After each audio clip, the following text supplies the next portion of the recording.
Hello everyone and welcome back to your piano lesson. If you are here for the first time, I am Gianluca Fronda, pianist, composer, piano and composition teacher. If you want to discover interesting facts about me, you can watch the introduction video of the channel. I'm leaving the link below in the description, where you will find also the link for my artistic channel in case you are interested in original music and covers. Going back to the Piano Lessons to Go channel, don't forget to subscribe and to share also with your friends if there is anybody that is interested in piano music. Let me know also about yourself when you started studying, your experience. Now time to go to our lesson. It's time to continue with this new series of videos regarding contemporary music and in the specific case regarding Einaudi, Ludovico Einaudi. The last week I've published the tutorial and the official video on my artistic channel regarding I Giorni. Today I want to talk about Primavera, that is another very famous piece by Einaudi. I will talk about this piece taken from 3 different books. The main one is this, that is the official book by Ludovico Einaudi. The album is Divenire, and in this album Divenire there is also Primavera. We're on page 37. It's quite long, the original version. This is, let's say, a version for piano, where the original one, from what I know, is for piano and orchestra, let's say. There are parts that are different if you listen to the version with the orchestra, but obviously I'm going to explain and play for you the version for piano. Remember that at 4 p.m. today has been published the official video and played using this book. In another tutorial today I will be talking about Primavera, played from this very simplified book, these graded pieces for piano, all of them by Ludovico Einaudi. In this case we are on page 30. The version is way easier, shorter, yeah, but I keep repeating, I'm talking about an explanation that will be made in a different tutorial. You will find a link in the description below. And I will simply mention a few things now in this tutorial regarding the version published on the grade for piano solos. Is almost the same. There are simply missing parts and some simplified passage. We are on page 27 of this book.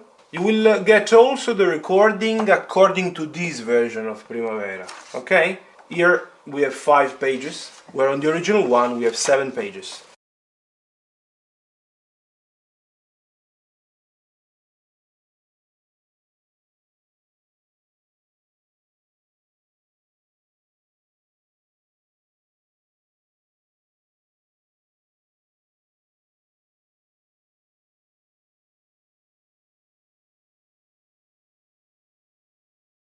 Now, let me take off these 2 books. Let's talk about Primavera for advanced students and from the official book. So, to be honest, I don't consider it complicated like the previous one and like all the pieces. Maybe I'm wrong, but anyways, as usual in Einaudi's music and in all the music of contemporary composers that are inspired by the minimalistic movement, he's using just few elements. Now, let's start immediately talking about the elements he has been using. First of all, we are in the key signature of C minor. 3 flats, B flat, E flat and A flat. As you can see, the bottom note of each bar is marked with a tenuto mark. What does it mean? Emphasis on that note is, imagine that there is another instrument playing it, generating a melody. Do, do, do, do, and so on. The other parts are simply like accompaniment notes. Notes of the harmony, notes of the chord, notes of the broken chord, that here is missing the E flat that would complete a C minor chord. So, we have, look at the keyboard now.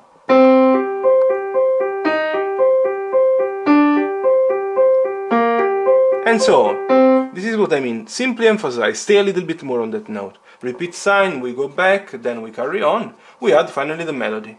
The bass is almost the same, with some small difference, but I think that you have no problems understanding. Obviously here we had the treble clef.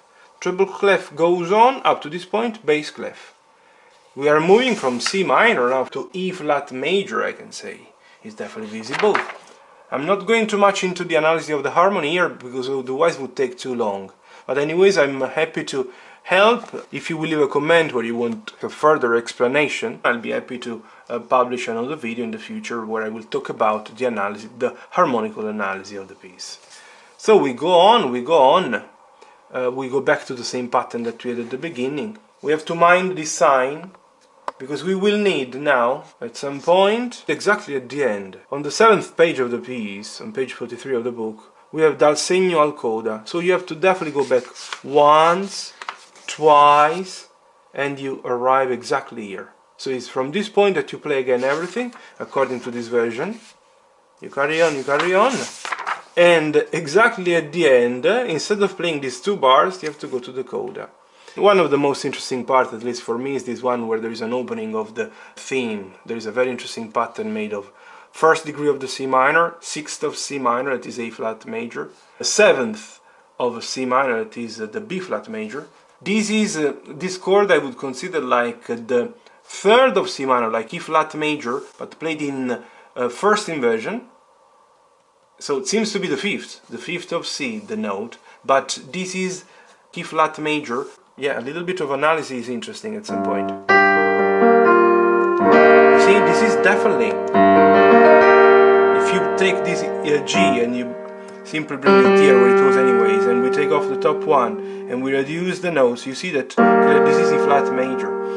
This progression is quite interesting. So anyways, I keep repeating, I won't dive too much into the explanation, harmonical explanation. The main intention now is the one of playing the piece very slow, because in the official video, first of all, you don't see the hands. It's been recorded the same as the previous one about 2 years ago during the pandemic. I've been waiting for the right moment to publish everything. So now I'm going to play Primavera slowly. Here the tempo that is stated is 136. So I'm planning to start at about 70, that is let's say almost halfway. I will try to keep as much as I can the speed up to the end, at around 70 BPM, beats per minute, obviously per crotchets.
So, at the end is quite long, this piece, isn't it?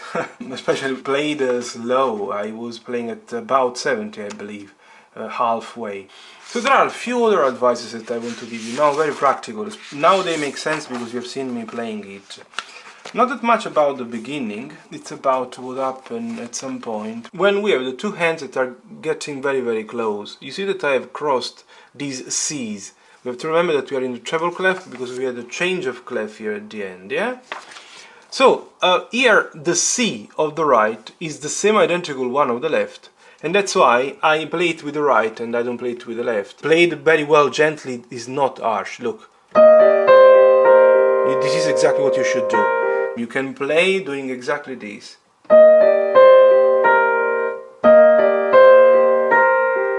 The right hand up and thumb down. Then, so this is the most important thing to let you know, to be careful when the hands are very close and indeed mind the changes of a clef. Regarding many of you maybe might find the octaves in the left hand a little bit complicated. In cases like this, I would definitely suggest to go for this version, the one published on the Great 4 Piano Solos. Regarding this version, there is nothing that has to be mentioned. Simply have to really be patient up to the end. The length obviously is a big challenge when playing pieces like these. Indeed, let's now compare the two versions, the one on the Great 4 Piano Solos and this one. If you pay attention, you will notice that the first thing that pops up is a different graphic. Here the quavers have been connected, all of them. Here they are divided in blocks of 2, but it's the same. At the beginning it's all the same. No difference at all. So this bar, the third bar of the third line on this book, is the third of the third line. We go on, this one is coinciding. Same identical notes, mezzo piano like this one, the notes identical, this is exactly this. Let's see what happens if I turn. Same notes, identical. So, let's carry on. Same notes, same story. This obviously is this one. Same identical ones. I will stop when I notice the difference. Identical story, identical, interesting. We go on. Same story, same identical one. We arrive here. Here, the Grade 4 Piano Solos book is suggesting you to go to the beginning of the repeat sign. We have to admit that here there is a difference. It doesn't coincide. Here is going on the original book, yeah?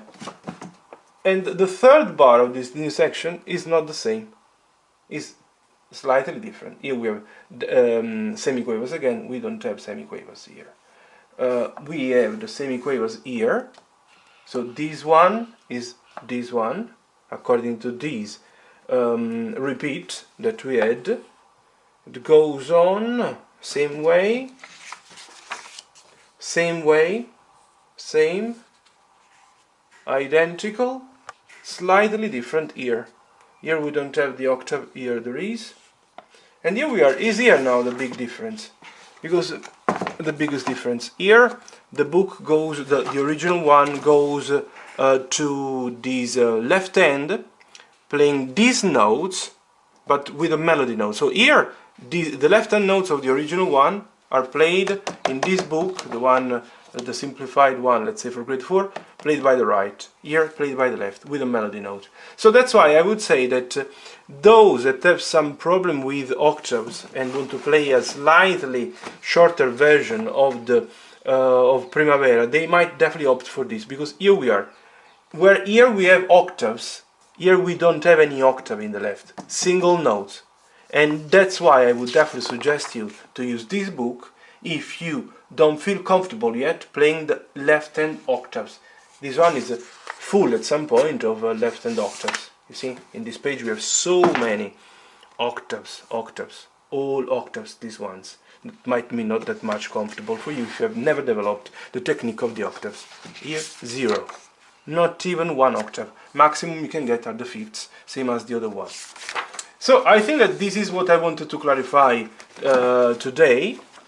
I will obviously in the other video you will get now the explanation, the performance of the simplified version that is published on these graded pieces for piano by Ludovico Einaudi. So I really hope you have enjoyed this video. If there is any question, feel free to comment. I will be happy to integrate the tutorial with a further analysis, so with a new tutorial, brand new tutorial, with a further analysis of the original version of the Primavera. Anyways, let me know how things are going. Don't forget to watch the official recording that I've published at 4 PM today on my artistic channel. Let me know if you like my version. If it's the first time you're landing on my channel, thanks to this video, don't forget to subscribe. See you in the next one. All the best.